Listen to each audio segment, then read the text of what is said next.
have you thought about installing a lightweight flywheel on the B8 with the 1900 or even Hoosier DR2s?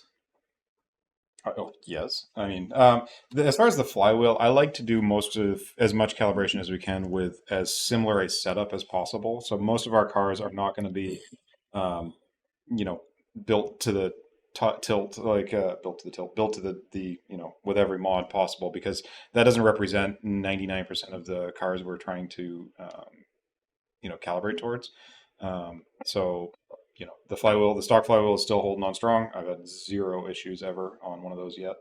Um, so we haven't had a reason to replace it. And it's not very common at all in the aftermarket. And so I can think of like two cars I know of offhand that have one.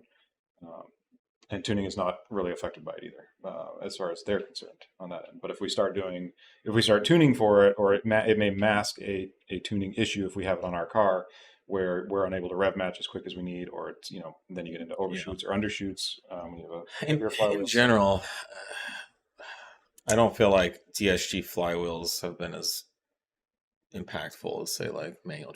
Oh no, yeah, because it's so well controlled already. Yeah. You're not working around that you're not dealing with the synchros like you are with the manual. So you're not disengaging one set and then re-engaging Yeah. a synchro set and then going. Your synchros are already engaged for the Yeah. next gear, so it's just a flip onto the next Yeah, shaft. it's just the benefits just aren't there. Yeah, For a if DSG. anything, when you're doing like an AMAX shift, it's going to be more beneficial because you've got all that inertial load inside that flywheel now that's going to help accelerate the car through that gear change even more. Yeah.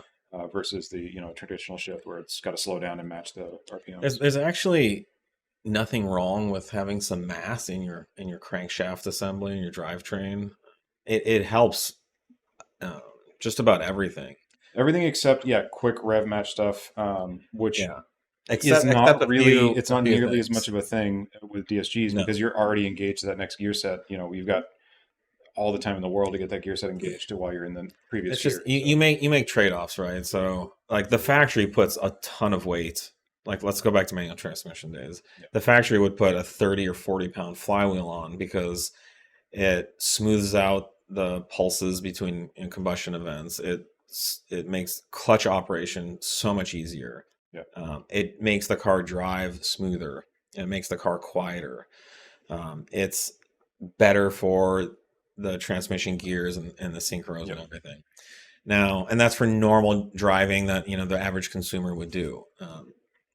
The compromise once you start racing is that inertia resists changing speed. Things in motion tend to stay in motion, right? And so when you have 40 pounds that's spinning, it doesn't want to stop spinning, which is the whole reason the factory put it there. But once you start racing and you're saying, say you're rev matching or you're downshifting, it benefits you to get the engine to change speeds faster. So then you reduce the weight. So then what happens?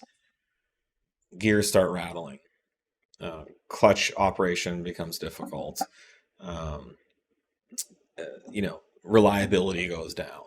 So then you go to racing, and so you start dialing out even more weight. In fact, if you've ever been to an SCCA or Grand Am events, you've probably heard a Porsche just like, like going from like almost every Porsche these days. Yeah, going from 1,000 RPM to 7,000 RPM back to idle in half a second, and that is literally no flywheel. So now you have a clutch friction surface, which probably only weighs like a pound, and then you have a very light ring gear assembly. So the entire flywheel goes from 40 pounds down to like 2 or 3 pounds. Those cars are virtually undrivable. Typically, you see racetracks where people are pushing cars to get them, just moving from a stop. Once you're down to that kind of weight, like F1 cars and things have, your ability, there is no inertia anymore in the drivetrain. So these are just compromises, and you have to choose what you want to make, which ones you want to accept.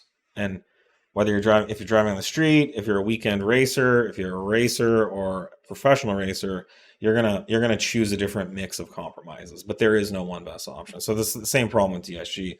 But the nice thing about DSG, like Nate says, you eliminate a lot of the issues that manual transmissions have, and you solve that with technology and complexity. So And of course, there is some trade off on, like, especially in the lower gears, you're going to have that rate of acceleration where you're loading, some of that energy into that yeah, flywheel. So you there are will reasons that you you can will go to a receive some benefits, but what I'm arguing is that for the average 99% of DSG drivers, the benefit just isn't there. Yeah. You get something, and what you give up is more than what you get. Yeah, and so often mods like that are while you're in there too.